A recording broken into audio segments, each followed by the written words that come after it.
Bueno, antes de comenzar la meditación de hoy, algunos detalles prácticos, ¿sí? Recuerden que abajo del cuadro de donde está el video, en la parte de la descripción, van a encontrar la frase que les proponemos para rezar a lo largo del día de hoy y también el texto de lectura espiritual complementario que les proponemos.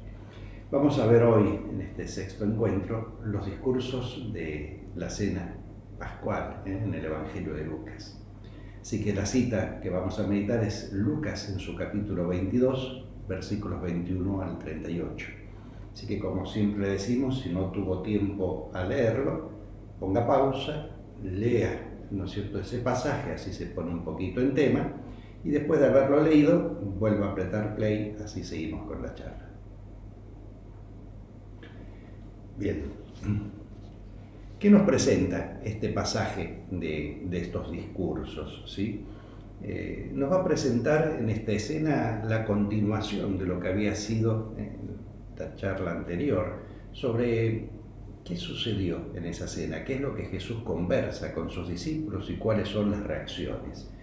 Va a haber indudablemente una contradicción ante la intimidad, la comunión, el servicio que se presentaba ahí, significado de este gesto solemne de la institución de la Eucaristía y la palabra de Jesús. Hay como situaciones que empiezan a ser críticas. ¿Cuáles son esas situaciones? Vamos a describir 4.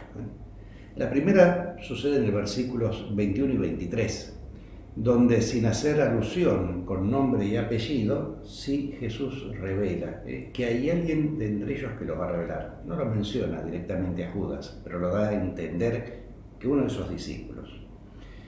En los versículos 24 y 27 se arma una discusión sobre el que debía ser primero, y con esto es donde, se rompe este sentido. Es decir, los apóstoles no terminan de comprender qué es lo que Jesús les acaba de revelar. Mientras él dice que uno lo va a traicionar, los demás discuten sobre quién es el más importante, quién debe ser el primero.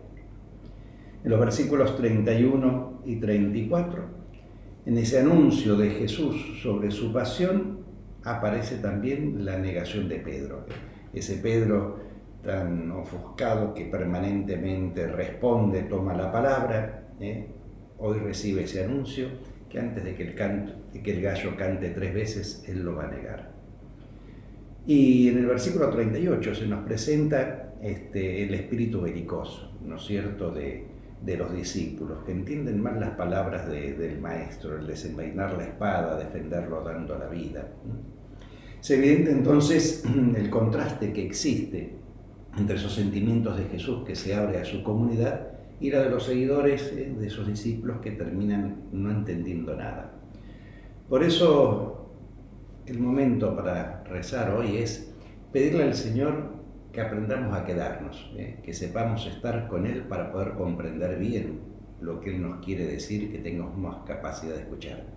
Pedirle a Dios la gracia de estar y de escuchar. Lucas en este texto nos va a dar un discurso de despedida de Jesús, y en eso se nos va a dar el testamento, podemos decir, del Maestro.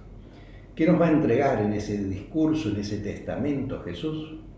En primer lugar, nos entrega el mandamiento del amor, que debe hacerse ese gesto de amor con humildad, con servicio, como lo marca en ese versículo 26. Él mismo se define en relación con sus discípulos y con toda la humildad como el que sirve.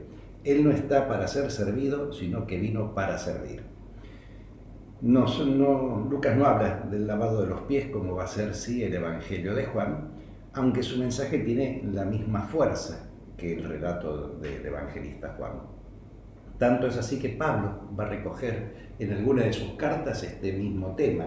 En su carta a los Filipenses, capítulo 2, de los versículos 3 al 11, muestra la humildad y el servicio de Cristo para brindárselo como modelo, y por eso lo desarrolla en la carta a los Filipenses. El otro elemento distintivo de este discurso de Lucas, de estas despedidas, de estas palabras de despedida en estos discursos, es el del seguimiento. Si Él está como el que sirve y nos entrega el don del amor, se entrega a Él en ese mandamiento del amor, la otra característica es el seguimiento. Después de haber definido Jesús su persona, indica ahora los rasgos de los que son los verdaderos discípulos, ¿sí? ¿Quiénes son? Son los que han preservado conmigo, los que perseveraron en las pruebas, como dice el versículo 28. Es aquel que tiene esa capacidad de permanecer junto a él en las pruebas. Es decir, que lo sigue hasta el final, fielmente, incluso en las pruebas de amor extremas. En la ofrenda del sacrificio de sí mismo, representada por la cruz, son las condiciones para participar en la fiesta de su reino, como nos va a decir en los versículos 29 y siguiente. Algunos puntos como para poder meditar en este mensaje, en este texto. La meditación más profunda que puede llegar a salir es esta palabra de soy el que vine a servir. Yo estoy entre ustedes como aquel que sirve. En el fondo encierra este mensaje todo lo que significa este plan divino y nos ayuda a comprender el misterio del amor de Dios. Comprender que Él, siendo Dios, dejó todo, se anonadó, como dice San Pablo también. Se hace servidor de nosotros hasta el extremo, hasta dar su vida. Decía un famoso obispo que en nuestros días hay muchos que están dispuestos a limpiar los zapatos a otros para obtener algún beneficio, pero no a lavar los pies como servicio gratuito. Tal vez sea yo uno de estos, se preguntaba él.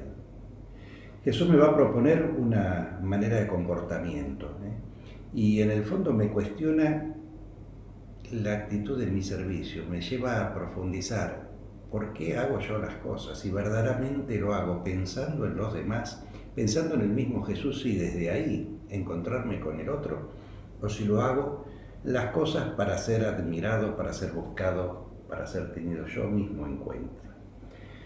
Jesús nos va a dejar y me invita a estar en mis hermanos, en una actitud de servicio. Vivir cristianamente es replicar las actitudes, las formas de pensar, la forma de querer y de vivir del mismo Jesús en esta comunidad. Preguntarnos, ¿cómo sirvo? ¿Cómo me siento cuando sirvo y cómo me siento cuando quizás no valoran las actitudes que tengo hacia ellos? O cómo a veces mi servicio o no sale o no es tan profundo cuando el otro no me resulta agradable, no lo acepto, no lo conozco. Cómo se ve condicionado mi servicio por la persona de otro y dejarme transformar por Jesús, que Él entre en mi vida para que mi servicio sea cada vez más semejante al modo como Él sirvió a sus hermanos hasta la muerte y muerte en cruz. Que Dios los bendiga.